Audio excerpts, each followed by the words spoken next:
ठाणे जिल्हा हा मुख्यमंत्री एकनाथ शिंदे यांचा बालेकिल्ला असल्यामुळे ठाणे आणि कल्याण मतदारसंघाकडे राज्यातील सगळ्यांचंच लक्ष लागले। त्यातच कल्याण लोकसभेत मुख्यमंत्री यांचे सुपुत्र डॉक्टर श्रीकांत शिंदे यांच्या विरोधात ठाकरेंच्या शिवसेनेकडून आनंद दिघे यांचे पुतणे केदार दिघे यांच्या नावाची चर्चा सुरू झाली आहे। तर कल्याणमध्ये दिघे विरुद्ध शिंदे असा सामना रंगण्याची शक्यता वर्तवली जाते। कल्याण डोंबिवली लोकसभा मतदारसंघातून निवडणूक लढवायची आहे असा कुठलाही आदेश साहेबांचा आला नसल्याचं केदार दिघेंनी न्यूज 18 लोकमतशी बोलताना म्हटलंय।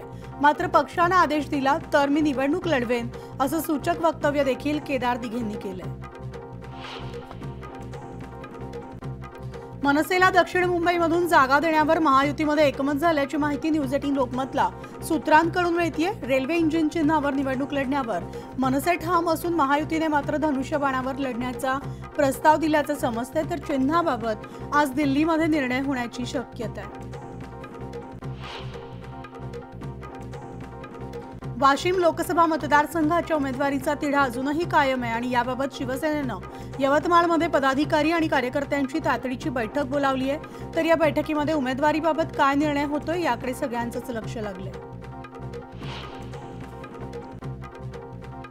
महायुतीच्या जागांचा तिढा सुटण्याची शक्यता आहे। मुख्यमंत्री एकनाथ शिंदे यांच्यासह दोन्ही उपमुख्यमंत्री पुन्हा एकदा दिल्लीत जाणार असल्याची माहिती न्यूज 18 लोकमतला सूत्रांनी दिली आहे। अमित शहांसोबत तिन्ही नेते जागा वाटपावर चर्चा करणार असल्याचं सुद्धा समोर आलंय।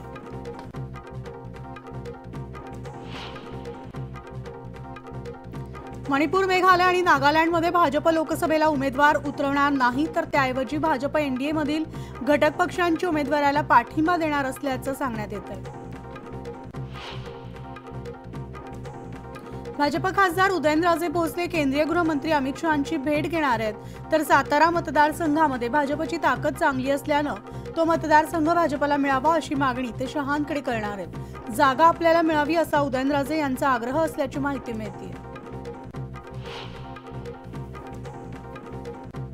पुण्यामध्ये आगामी लोकसभा निवडणुकीच्या पार्श्वभूमीवर आता पाषाणवासियांनी बॅनरबाजी केली आहे। तर पाषाण, सोमेश्वरवाडी, सुतारवाडीत विकास कामं सोडा पण मूलभूत सुविधांचाही अभाव असल्यानं कंटाळलेल्या नागरिकांनी बॅनरबाजीतून आपली नाराजी व्यक्त केली आहे। जेव्हा प्रशासनाला नाही राहिलं भान, न राहिली आम्हा मतदारांची जाण, मग आम्ही का करावं मतदान अशा आशयाचे बॅनर्स या ठिकाणी लावण्यात आले आहेत। तर भाजपच्या केंद्रीय निवडणूक समितीची आज दिल्लीमध्ये बैठक होणार आहे आणि या बैठकीला भाजप अध्यक्ष जे.पी. नड्डा, केंद्रीय गृहमंत्री अमित शहा, उपमुख्यमंत्री देवेंद्र फडणवीस उपस्थित राहणार आहेत आणि भाजपच्या उमेदवारांच्या नावावर शिक्कामोर्तब केलं जाणार आहे। शरद पवारांनी व्यापारी मेळाव्यामध्ये मार्गदर्शन करताना सत्ताधाऱ्यांवर निशाणा साधलाय। संघर्ष हा गावापासून किंवा कुटुंबापासून झाला तर लोक अस्वस्थ होतात, त्यामुळे आता बारामती कुणाचाही अन्याय सहन करणार नाही असा थेट इशारा त्यांनी सत्ताधाऱ्यांना दिलाय। भाजपला वाटत असेल त्यांनी पक्ष फोडलाय तर फरक पडेल, मात्र असं काही होणार नाही। पवार साहेब हे वटवृक्ष आहेत, त्यांनी अनेक लोकांना मोठं केलंय। 2-3 पारंब्या कापल्या तर काही फरक पडणार नाही। संपूर्ण बारामतीच पवार साहेबांचं कुटुंब आहे असं वक्तव्य रोहित पवारांनी केलंय। नुसतं खासदार होऊन उपयोग नसतो, प्रश्न सुटण्यासाठी खासदाराला बोलावं लागतं। मात्र इथं भाजप नेत्यांना बोलायच्या आधी परवानगी घ्यावी लागते असा हल्लाबोल रोहित पवारांनी केलाय।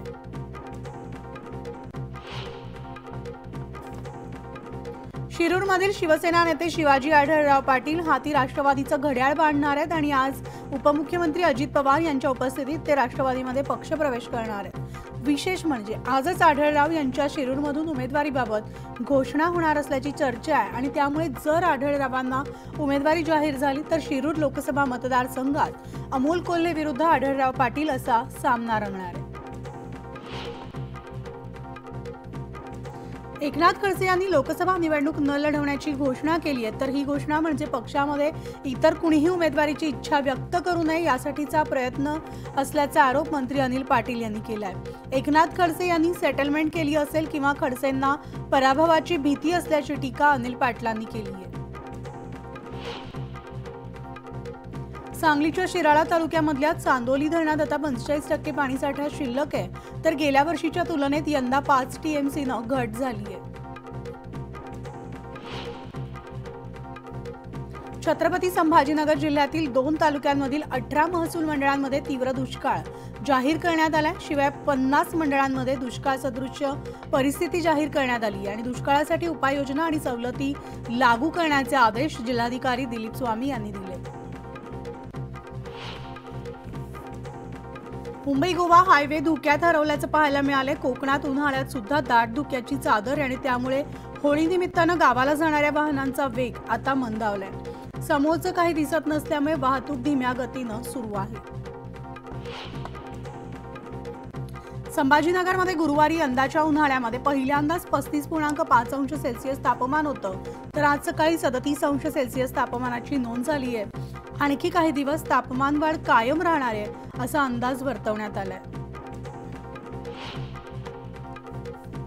लोणावळ्यामध्ये आता उष्णतेचे चटके बसायला सुरुवात झाली आहे। उष्णतेमध्ये वाढ झाल्यानं नागरिक हैराण झालेत आणि वाढत्या उष्णतेमुळे धरणांनी तळ गाठलाय, त्यामुळे जपून पाणी वापरण्याचं आवाहन नागरिकांना करण्यात येतंय। ग्रामीण भागात पाण्याअभावी फळबागांची अवस्था अतिशय वाईट झाली आहे, तर मोसंबी आणि डाळिंब या पिकांना पाणी अधिक लागतं, त्यामुळे ही झाडं तोडण्याची वेळ शेतकऱ्यांवर आली आहे। शेतामध्ये शेततळे उभारले, मात्र त्यातही पाणी नसल्यानं झाडं जगवायची कशी असा भीषण प्रश्न आता शेतकऱ्यांसमोर उभा आहे। उजनी धरणातून सोलापूर शहरासाठी पाणी सोडण्यात आले। 2.5 मीटर पर्यंत औज बंधारा भरलेला होता। आता उजनीमधील पाणी सोडल्यानंतर मे महिन्यापर्यंत पाण्याचा प्रश्न सुटलाय, त्यामुळे आता सोलापूरकरांच्या पाण्याचा प्रश्न तात्पुरता सुटलाय।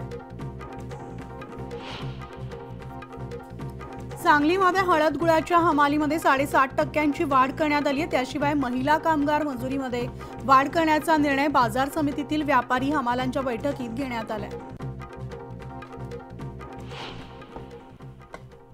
आणि यानंतर थेट जाणार आहोत भाजपचे